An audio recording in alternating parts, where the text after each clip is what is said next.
ci conférence de presse bi moom Pape Diop wax na ne li mu def na ko waaye xaarul dara ca ñam ko defal muy coalition majorité bi njàngat bi ngay def ci dogalu Pape Diop. bon man mënuma lu respecter décision. il faut ñu sëñ Saliou moi je pense il faut ñu xooli politique souvent ci côté générationnel. c'est-à-dire que Pape Diop ci opposition opposé wu na 26 ans. ak Abdoulaye Wade. gouverne na 12 ans. ak Abdoulaye Wade. nekk na président assemblée nationale. nekk na président Sénat. nekk na maire bu Dakar. âge am mag la. sage la instant bi. est-ce que dañ koy dugal ci opposition radicale wala ñu koy bàyyi moom libre. c'est vrai que ci opposition bi la nekkoon di campagne. mais aussi ak âge am ak li mu dund ci expérience nañ ko bàyyi mu libre. sérieusement sañ na libre na pour def choix am. dafa am parti politique demul fédéré ak Macky Sall. député bi mu assemblée nationale lani daf koy taf ci dimu député Benno Bokk Yaakaar.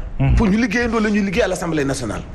quand même man respecté naa décision am. parce que souvent itam Sénégal souvent mun nga am décision bu noble concerné la même am solo sax ci réew mi mais souvent tiit ay contre attaque.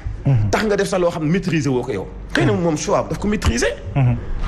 ak moom ni mu jaar lépp ci wàllu politique. c'est vrai que am na ay intérêts yu muy protéger. financièrement est-ce que personnel wala collectif lépp mun na ci am. parce que xam nga sëñ Saliou gis nañu fii ay liggéeykat yoo xam ne tey ñu ngi def grève de la faim. guerre politique moo leen ko yóbbee.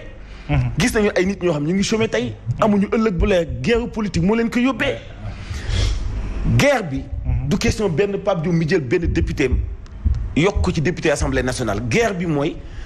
def communication bu tax sénégalais yi am conscience bi tax ñu xam lan mooy politique bàyyi affaire partisane ba ñuy folli ñu folli de façon très sincère mais ba léegi sénégalais yi ñoo choisi continuité nañu waxante dëgg bu sénégalais yi conscient woon ci li ñuy wax nekk dëgg ci ñoom kon élection législative yi du demee nii mu demee mais ba léegi douleur bi ñuy dund souffrance bi ñuy dund jafe-jafe bi ñuy dund ñu lu gëgu leen léegi nag ñoom ñoo war a changer et changer wuñu mais benn sage bu jël décision Pape Diop il a plus de 70 ans mais kooku kenn doot ko wax ni ngay def ci wàllu politique lépp lu doon am na ko mais pourquoi muy bàyyi Sénégal yi di ko defal choix man de approuvé naa li mu def à 100%. mi ngi noonu ci jamono jooju Hadj Mansour mandat wu président conseil constitutionnel ni ki tey ci alxames gi bu minuit jotee ci la war a jeex délai boobee nag bu jotee moom Pape Oumar Sakho dootul mën a présider ci lu jëm ci wàllu ko boobu léegi juridiction du it sax mam bokk ci délibération yi nga xam ne xam nañu ko ne léeg-léeg da koy def bu ñu sukkandikoo ci Ngouda Mboup enseignant chercheur bi ci université Cheikh Anta Diop bu Dakar moom sax mi ngi ci yokk ne ci bu amul président conseil constitutionnel moom mën naa ami rëq-rëqi ci saa si nanga ko bakka yoko moo ñuy jàngatal waxtaan mu seex ak moom.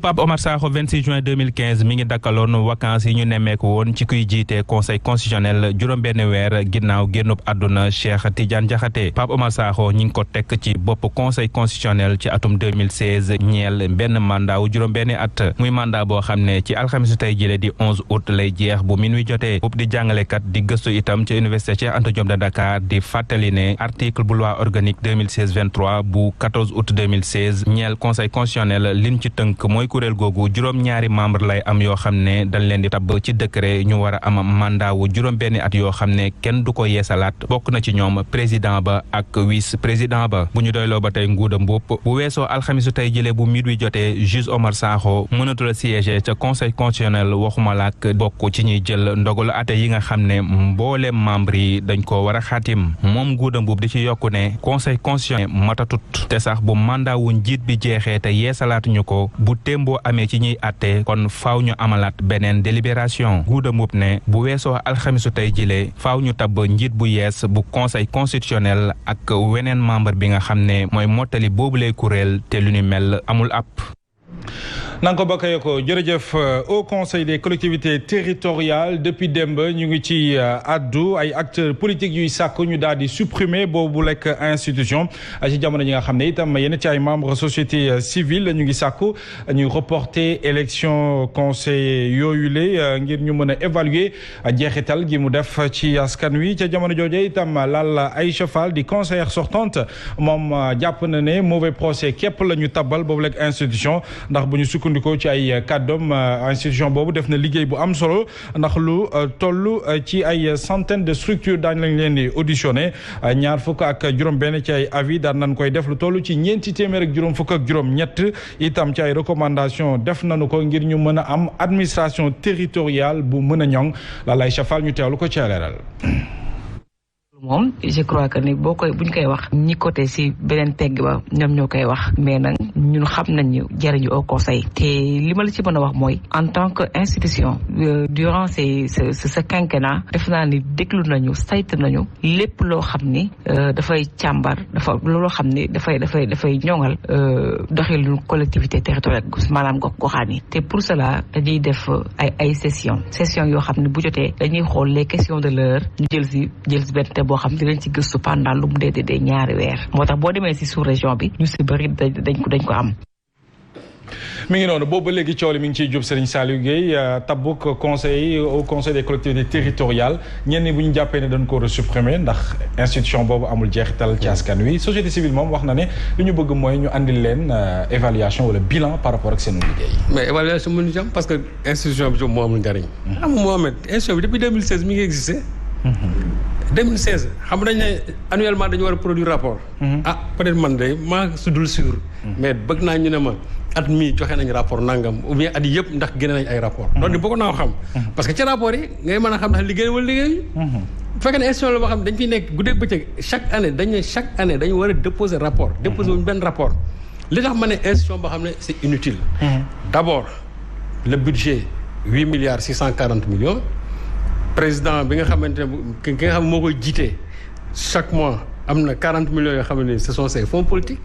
il bénéficie encore presque d'un salaire boo xam ne dem na ba 5 millions plus encore des avantages financiers au conseil yi ku ci nekk chaque fin du mois tu as 1,2 million ba pare am oto et en plus aussi ils sont au nombre de 150 waaw ñooñu tey lan mooy seen apport dans la démocratie sénégalaise te boo gisee seen mission yooyu ñu wax ci au conseil parce que mission yooyu soo demee ci la commission nationale pour le dialogue des territoires CNDT les mêmes missions sont là-bas.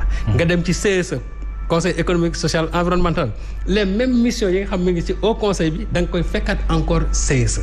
nga dem encore ANAT agence nationale pour l'aménagement du territoire boo fa demee encore les mêmes missions yi nekk foofu da nga koy fekkaat encore le au conseil.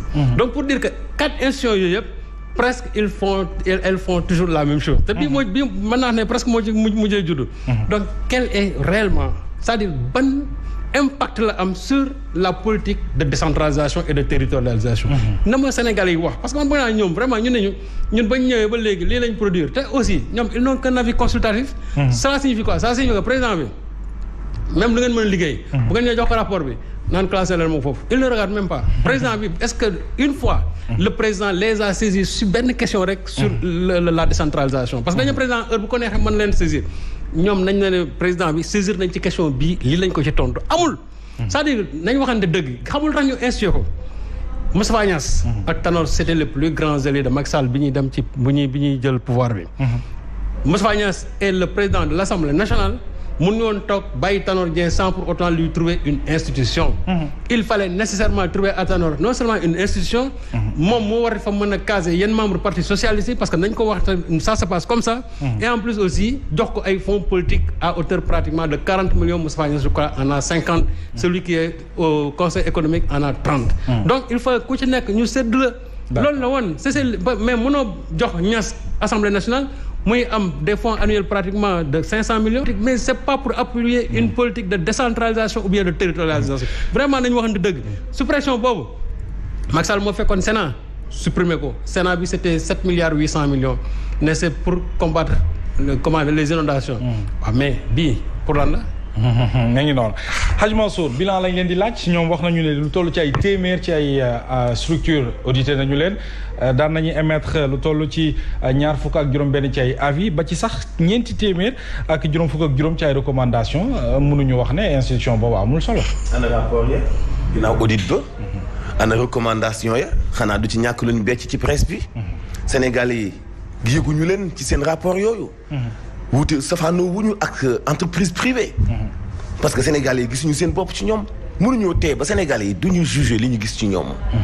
parce que du sëñ Saliou du Mohamed du kenn une institution la boo xam dañu leen a jagleel budget bu ay milliards jox leen i 4x4 yu bees ak seen i li ñuy def seen i poche war nañoo gis ñoom li ñuy liggéey lan la luwaa la ñu saxal tey coow yaa ngi nekk ci collectivité locale yi ni gadd am na ci ay communes yoo xam ne xamuñu sax seen ay frontières ba léegi ban rôle lañ ci def ñoom ñu ngi nangu suuf si ci baykat yi ban taxawaay lañ ci taxaw est-ce que dem nañu ci kaw gi déglu baykat yi comment les milliardaires di confisquer seen ay suuf ci force transformer leen ay baykat mairie jël suuf baykat yi di ko jaay ñu leen ci doon xaar ñoom luñ ci def osé wu ñu def ko rapport yi ñu bind di ko jox chef de l'État mais population boobu ñu xam la moo tukkee ci seen ay audit ak seen i rapport ñoom lu ñu gis lu ñu wane dama ni institution la boo xam sénégalais yépp nee nañu ku ñu tifli nga tooy sénégalais yi ñoo ni moom boobu la institution di au conseil des collectivités territoriales ak au conseil économique social et environnemental